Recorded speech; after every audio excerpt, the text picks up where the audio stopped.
Hey, welcome to Live on Purpose. I'm Patty Baker, and it's 8 p.m. Eastern, 5 p.m. Pacific.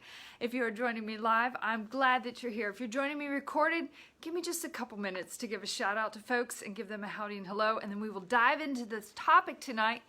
All of the topics and questions that come in turn into content for Thursday night. So if you have a question or a content topic suggestion, go ahead and tap on this little button at the top of the page, message, and send me a message.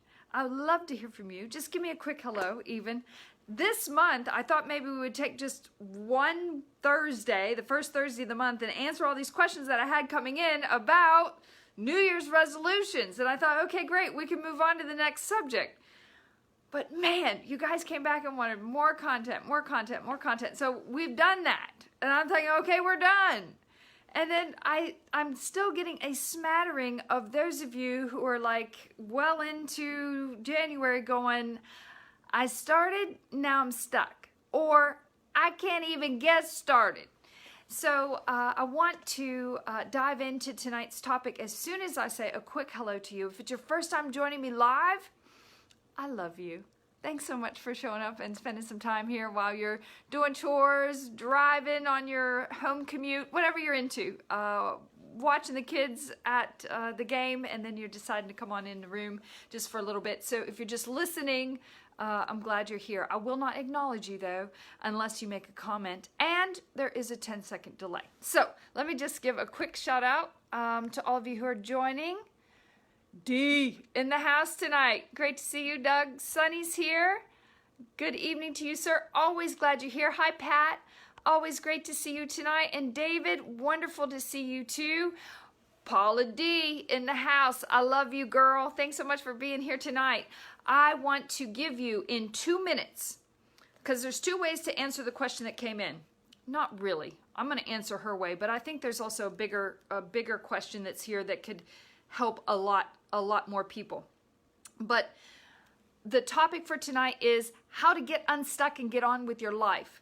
This topic suggestion came from those of you who have started but stopped your New Year's resolutions, and for those of you who can't even get up off the couch to do anything in your life. So I'm going to answer both of those tonight.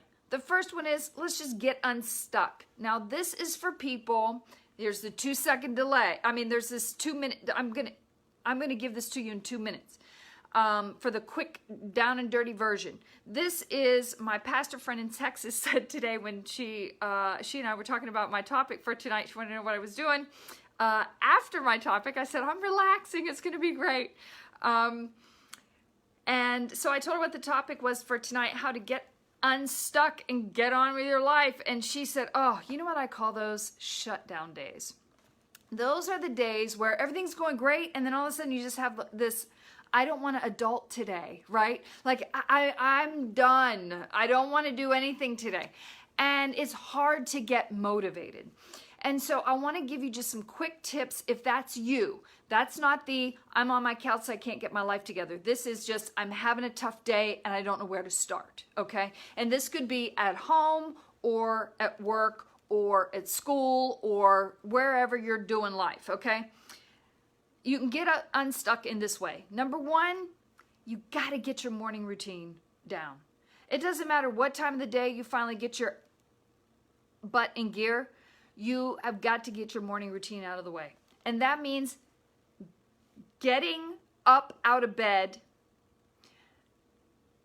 brush your teeth and wash your face, get some water into your body, do a little reading so that you can get some good content into your mind. I'm not talking about reading the news and all this other stuff. Get a book, watch an inspirational video on YouTube, get the Bible out, read something that's of wisdom and can give you some good inspiration and motivation for your day. Okay, just type in YouTube motivational video, go from there. But get some good, healthy content into you. Get your vitamins in and get some sort of a high protein meal into you, and get dressed to shoes even if you're not getting out of the house, okay? For me, over the years, I've worked from home. Although I do a lot of traveling, my office is inside of my home. I still get dressed to my shoes to go to work and walk a few feet to my desk. Okay, that's just how it is. This motivates me. You have got to do this. We talked last week about reps and sets, right? You got to get this in. So, Paula says yes, and the first 2 minutes of the day sets the tone. Absolutely, absolutely. So get these things in. You got to get a morning routine. I can't remember the actress who said this, but she said get your routine going. And she said, if I find I'm having a rough day, I stop everything I'm doing, no matter if it's in the afternoon, and I say, okay, I got to get my morning routine out of the way.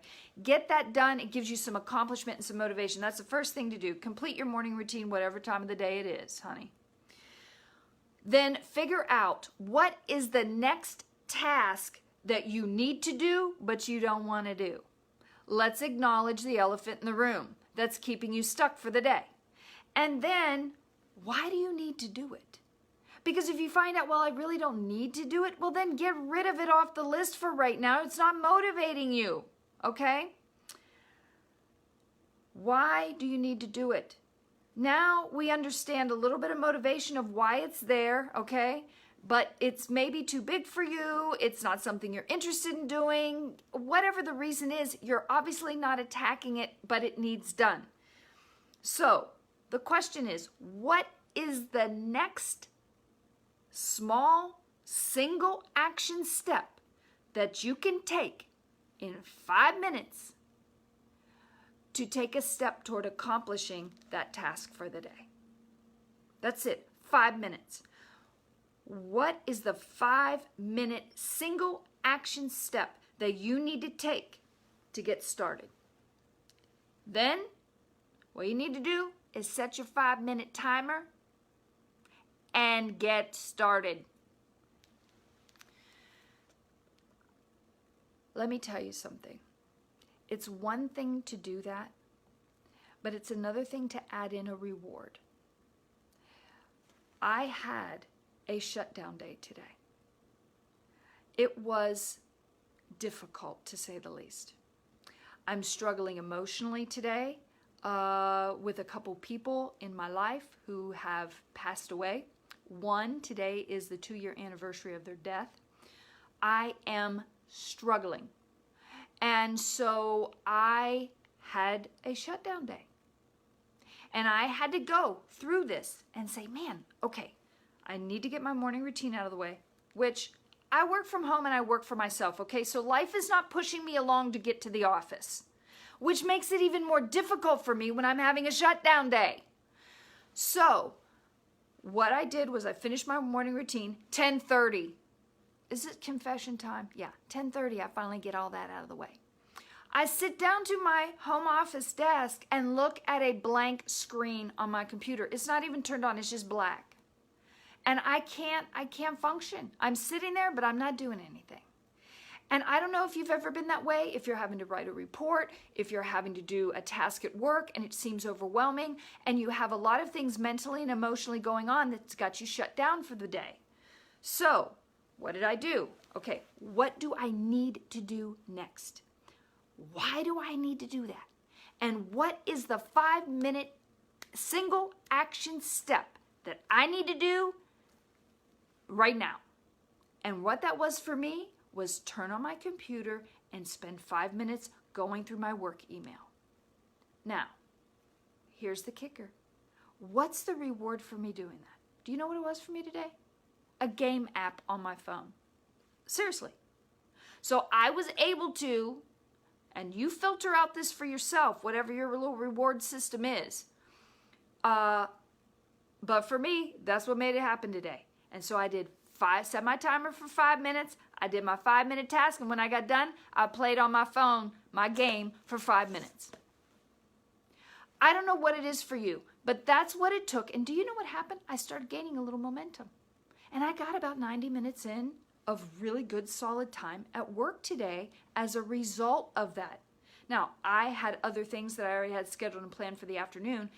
I didn't work the full content of my day, but man, what time I did spend there was valuable, I'm not saying that you're going to be the most productive ever, but as my pastor friend said today when she was talking about shutdown day, what she calls shutdown day, she said she had a friend tell her, did you lose any ground today? If you didn't lose ground, it was a great day. It was a great day. So I don't know. You can look at it. Did I lose ground today? Man, I lost a lot of time today. But you know, in God's economy, nothing's wasted. I did the best I could with what I had to work with. Now, not all of us have the luxury to work from home, and if we only work an hour and a half, we only work an hour and a half. But the difference is I'm not on salary, so when I don't work, I don't get paid. And for some of you, you do work on salary, you show up, maybe you're not giving 100%, but you're still getting paid 100%. And for others of you, you're hourly, so even though you're on the clock, you might not be performing 100%, but at least you're there and you're going through the motions. So life is pushing you along. But if you've come to a place where life can't push you along and it's a down day, these are some steps that'll take you. Now, I know that took me more than 2 minutes, and anytime you hear me say it's going to take 2 minutes, it's probably going to take 7. Okay, it's just how I am. So, morning routine. What's the next task you can do but don't want to do? And then why do you need to do it? What is the next 5-minute single action task that you can do to get started and make that step? What's the reward for completing it? Set the timer and get going. Now, that works great if it's only one day here and there. But what about for those of us who are completely stalled out in our life? This was the question that came in conjunction with these other ones that are just like, hey, I started my New Year's resolutions and I imploded. I didn't get it today. What do I do? How do I get back on track? Here's where we are. Structured transformation works well when you can structure how you're transforming yourself or your goals or your life, because you don't want everything else to fall apart in the process. But this woman said, wait for it, can you help me? I'm stuck, but I want to change my life. And she went on to tell me a little bit about her story. I think we've all been there at one point or another. And if you've never been there where you're like, I'm completely stuck, but I want to change my life, you will, if you've never been there before. And that's when life comes to a complete halt and you don't even know where to start. And at some point in our lives, we're going to have to face these kind of giants. So if you're there right now, I want to walk you through that. If you're not there right now and you're like, hey, I'm good with the first 7 minutes that she gave me to get on with a bad day, great. Have a good night and good. If you think that this next topic might be something for you to learn for future or might encourage someone else, hang out for a few minutes, listen to these 5 tips and see if this doesn't help you. And just before I get started in these, let me say a quick hello to those of you who are joining live. And if you don't make a comment, I will not acknowledge you, but I do see you and I thank you so much for being here tonight. And for those of you representing the West Coast. You're not just having a bad day, you're having a bad life and you're stuck. How do you get out of it? I got to tell you, this was a few years back for me, but it is fresh in my mind and especially today. And I'll give you the very, very, very short story. I was married for 15 years. In the last 5 years of that marriage, my husband was diagnosed with cancer. He had developed 3 types of cancer over those last 5 years. Long story, very short. He died a couple of years ago today, is the anniversary of his death. And I'm struggling today with that, but I struggled during that season of loss on a whole lot of levels, and I'm not going to go into all the details about it because it's not complicated, but it's complex. But when my marriage ended, I couldn't get out of bed. Period. Now, mind you, I work from home. At the time, I had two companies. One was a national company, one was a regional company. I had to walk 70 feet from the time my feet hit the floor off my bed to my office, my home office, 70 feet. I couldn't get there, okay? It was all I could do to get up, go to the bathroom, and come back to bed. As a matter of fact, I purposefully bought food that was not refrigerated that I could eat, so I just put it on a nightstand. I could not function. It was to the point that I had to close the national company because I had terminated, laid off all of those employees. Now I have a regional company, and I'm in a house where I can't even sleep in the master bedroom. I'm sleeping in a small spare bedroom. I'm using the guest bathroom and the microwave every now and again. I'm like, I'm living in an apartment, but I got this huge house. And I'm like, I can't even afford the mental acuity to go to work, much less the stamina that it takes to keep up a house. So, and the outside maintenance and everything else. I mean, it's just, I'm overwhelmed. And life came to a halt for me very quickly. At some point, I made a decision because I was forced to at this point. I've got to sell this house. It's too big for me. I'm losing income. I just closed a business down. I need to downsize. And by the grace of God, the day I called the realtor, I hadn't even signed the paper later that day. Someone had already agreed to purchase the house. I was like, thank you, Lord. I don't have to worry about any of this. 2 days later, my cat dies. Of years. It was my sole companion at this point, and I've lost my business. I got one that's barely breathing. I just sold my house, and my cat dies. My husband's gone. I mean, geez. At some point, I said, you know what? You can take my husband, take my house, take my cat, take my business. You can take my cell phone. You can take everything I got. Take my friends. Take everybody. But you know what? You can't take away my God. Because at the end of the day, that's where it's at. As human beings, we have been created uniquely and wonderfully made. Each one of you. I don't care where you are. I don't care what relationship you're in. I don't care about any of that. We're all human beings. And God's created each one of us. He loves each one of us. You can strip me naked, take me out in the middle of the street, but you can't take away my God. But I can't function. And here's these people quoting scripture verses to me. Jeremiah 29:11.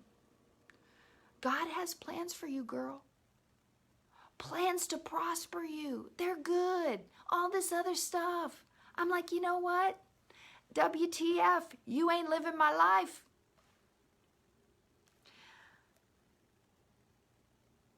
I want to tell you that it came time for me to close on the house. The realtor called me and said, hey, the closing's next week, and you need to be out of the house. What? Yeah. I go, well, don't we close and then I get like an extra 30 days or something? And she said, no, you need to be out of the house next week. Now combined, my upstairs and downstairs, I got 4,000 square feet of stuff I have to move. Do you know what it's like to have to go through all of that stuff and all the memories in that stuff and the house that I've been in that my husband and I built together? Oh, paralyzed. Here is the first thing out of the 5 steps that you're going to have to do, and I want to walk you through these now. The first thing is you've got to get someone to come alongside. Listen to me. We are not designed to do life alone, okay? You may think you got it all together, but the first thing we do when we get depressed, when we're down, is we isolate. Don't do that. That's the natural thing to do.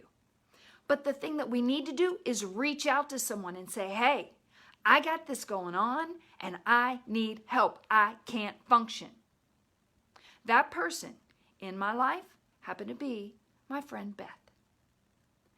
Beth came over and single-handedly rounded up people, saw the situation, saw that I had not done any packing. I had no boxes. I didn't know what I was doing. I didn't know where to start. Here's a woman, very well equipped, educated, intelligent, and can't get her shit together to get out of the house. I'm telling you, this is the reality that we face, as these are the giants that we face in our life when we were up against these kind of walls. Let's just get real. You can fluff it all out and everything else, but I'm telling you, life happens and you get stuck. I didn't have kids that I had to get up and get dressed for school and get out the door. I didn't have to get up to go to work. I didn't have a school that I had to go to or anything like that. No, but I wasn't responsible or accountable to anyone, but there were a lot of people responsible and accountable to me that were on my payroll. And yet I can't function. Listen to me. You have got to get someone involved.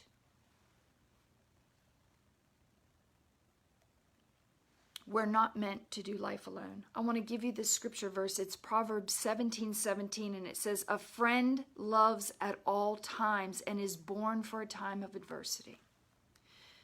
Some scripture verses say, and a brother is born for a time of adversity. Relations must be a special manner at this time. Your relationship with this person has got to be in a manner where this person is very careful and tender to one another, because this is a time of affliction. Okay? Be careful who you bring alongside of you. Sometimes your family ain't the best for you at this time. Sometimes you need someone who is removed from the situation. So, I get out of the house, not because of anything I did, trust me. They just told me what goes to storage and what's going to go to wherever I'm going to live next. Oh, wait, did I tell you that? Yeah, I didn't have a place to live. Why? I was paralyzed. I didn't know what I was doing. I couldn't even think to pack, much less figure out where I was going to live. I called a couple places. There's no place to rent. I'm like, oh my gosh, what am I going to do? I called another friend who is closer to me than my own flesh and blood brother. And he took me in, gave me a room to stay in until I could get a place to live. I was there for 6-8 weeks. It was the most comforting time for me. And the reason why is because I was surrounded by other people. I wasn't isolated anymore. Broke my heart that I am such in this place of brokenness that I can't even secure a place to live. People, this was just a few years ago. And helped me to give me a safe place so that I could process. Get somebody in your life and reach out to somebody. Oh, I ain't got any money. Get off your victimness. Okay? You will be surprised of the people who will come alongside of you and support you during a time like this. People that you would never even guess in your whole entire life. You're like, I had no idea this person would come alongside of me. Don't question who God brings into your life during this season that you're in, a reason or a season. Get somebody to come alongside of you. We're not meant to do life alone. That's number one. Number two, get some clarity. Being in my friend's house for those 6-8 weeks gave me an opportunity to get some quick clarity. Now, 6 weeks seems like a long time, but really in the grand scheme of things, with everything that I had going on, that time was necessary for me to get some clarity. From there, I was able to secure a place to live. And I moved my things in, and I was finally, gosh, I'm getting up today and I'm going to work, but I'm still losing employees because I'm having to lay people off. I finally have 3 people on my payroll. I haven't taken a paycheck in almost a year. And I'm thinking to myself, where has this year gone? And here I come up on New Year's Eve, and I'm invited to a New Year's Eve party that year, which I didn't know at the time, but was also a surprise wedding. And I'm thinking, oh, thank God I didn't go. But I declined, and I was in bed at 8 o'clock. And I said, God, I can't live like this anymore. I've got to get some clarity. More than what I did in order to move out of my friend's house and into my apartment. But I have got to get some clarity. Get clarity. How do you do this? The Bible says in Romans 12:2, do not conform to the pattern of this world, but be transformed by the renewing of your mind. Then you will be able to test and approve what God's will is, his good, pleasing, and perfect will.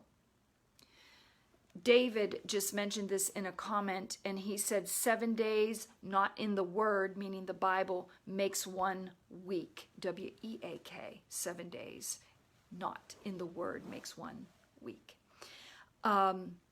I really had to have a come to Jesus moment. And in bed on New Year's Eve, I said, God, I cannot start this next year out like I'm ending it right now. Something has got to give, and I need to get some clarity. And in order to do that, please understand, what we do not measure, we do not manage. And what we do not manage, we do not change. You have got to take a real look at where you are in your life. My income was drained because I had drained my savings account that year. The business was not producing anything. All it was doing was managing, and as a result, it was getting smaller.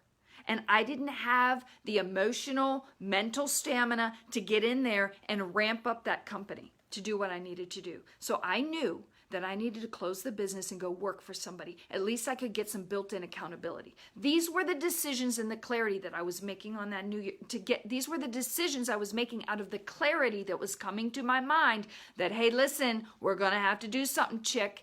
Get on it. And you're going to have to come to that reality and stop denying where you are and say, okay, this is where I am, and I'm going to have to do something different. You can't live your life on autopilot because it's not going to, that doesn't sustain itself. You've got to get clarity in all areas of your life, and you've got to get intentional. What do you value? What's important to you? You've got to eat. You got to pay rent. You got to go, you need money to do that. You need to find a job. So that night, I'm putting my resume together. And I also put together an email that I was going to put out on the following Monday to announce the closure of my company. After 15 years. Get clarity.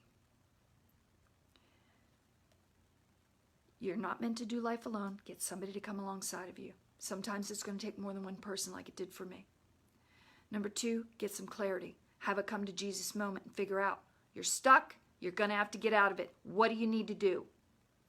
The third thing you need to do is get courage. Take courage.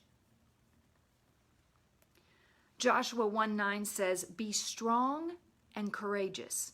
Do not be afraid. Do not be discouraged, for the Lord your God will be with you wherever you go. What have you been avoiding in your life? That's why you're stuck. You're avoiding it. You don't want to do life because there's something there that you're not processing through. What is it? What is keeping you from moving forward? You don't have to answer the question because I'm going to answer it for you right now. It's one of 3 things. It always is. And all 3 of them are rooted in fear. Fear of loss, fear of the process, and fear of the outcome. If we do this new thing, are we going to have to lose something else? If I take this new job, is it going to affect my family? If I resign from this and I can't find another job, what's going to happen? If I decide to go through this procedure, If I decide to go to this school, there's a fear that you're going to lose something by making the decision. A fear of the process. Oh, it's too complicated. I'm not going to be able to do it. I don't know where to start. It's so overwhelming, I can't get started. What if I fail? The fear of the process and the fear of the outcome. I put all this work in and I put myself out there and I don't get the outcome that I want. Am I going to have egg on my face? Is everybody going to look at me and think I'm an idiot? You know, this fear that you'll be exposed about something. So you're stuck. You're not taking any courage or taking any confidence in what you're doing. What are you avoiding? Could be a fear of judgment as well, because you're fearing the outcome, that if it doesn't turn out, then you'll be judged.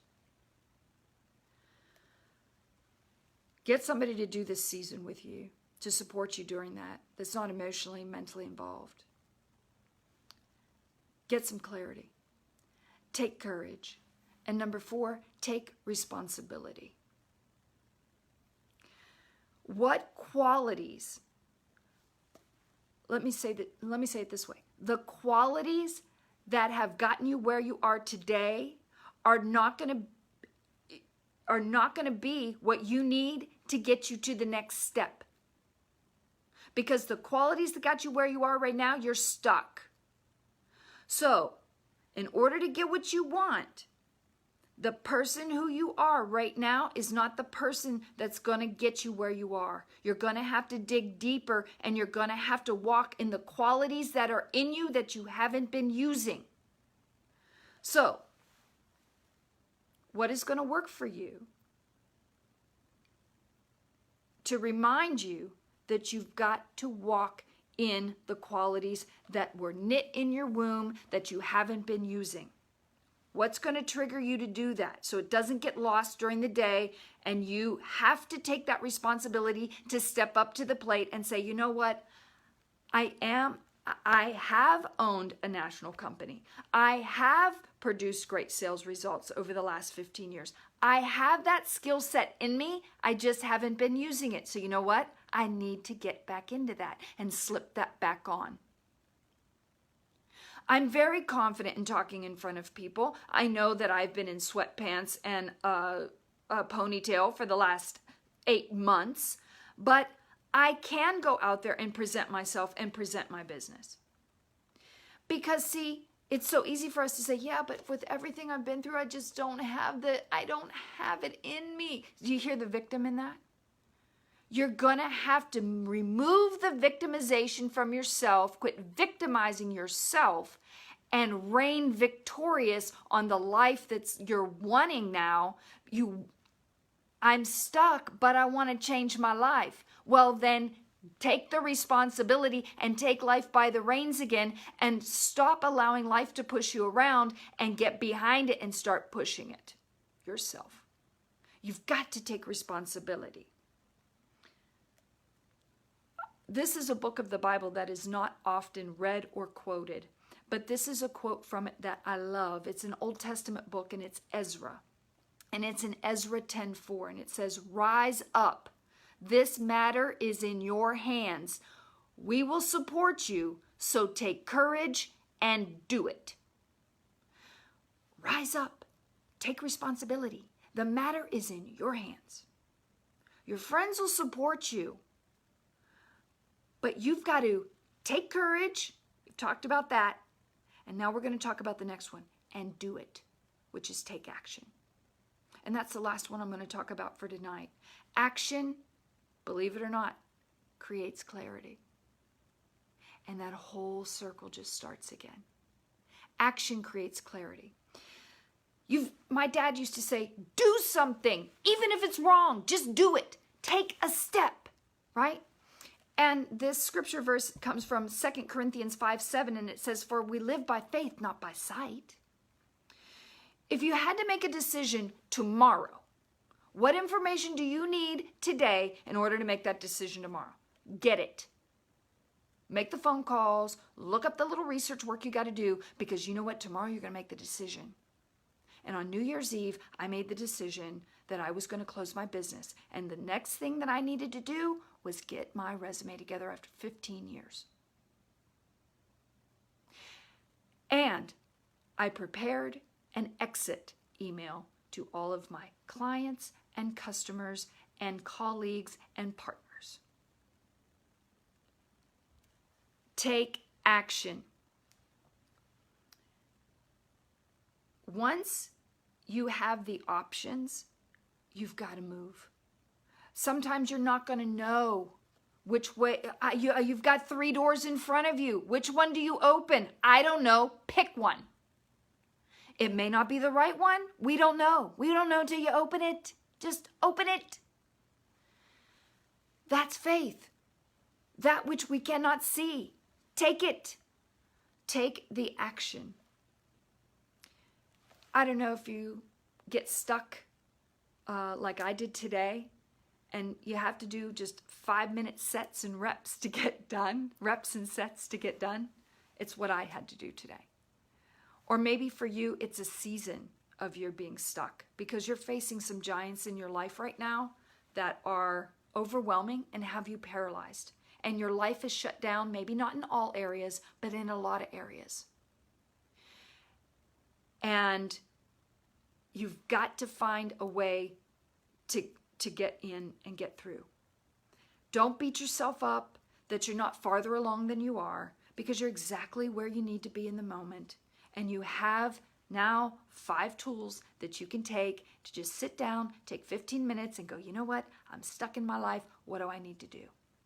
First thing you need to do is, did you get your morning routine in? If not, go get dressed to your shoes. I don't care what time it is right now. Just go. Do it. Get a little something to eat and sit down. Take a note.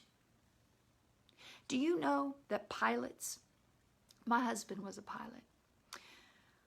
Do you know that pilots, no matter how educated and how wise and how much experience they have, always have a checklist, a pre-flight checklist, post-flight checklist? There's wisdom in that. No matter how many years they have in the air, they always do their pre-flight and post-flight check. Get a list and check it off as you go. It's not hard to do. It's more difficult to sit down to do it. But once you get in it and you can get that list together, you're good. What it's going to do is it's going to give you a little bit of momentum and it's going to give you a little bit of clarity. I hope that tonight's topic helped you if you're stuck for a day or stuck for a season, that you can harness this with the help of someone else to come alongside and do life in order to get some clarity, take some courage, take some responsibility, take some action, right, off of the clarity that you get. And as you take action, you'll gain more clarity. I want to leave you tonight with a quote from someone I admire. His name is Charlie Munger. He is 90 years old. He is I think he's worth this year $1.7 billion. And 95 years old, from Omaha, Nebraska. He is a partner in Berkshire Hathaway and a lifelong investor. And he wrote this. I admire him, and I love reading his books. Charlie Munger, if you haven't heard of him. He says, step by step you get ahead, but rarely in fast spurts. Just step by step, one step at a time, one check mark at a time, and you can get back on track with your life. Love God, love others, live on purpose. Good night.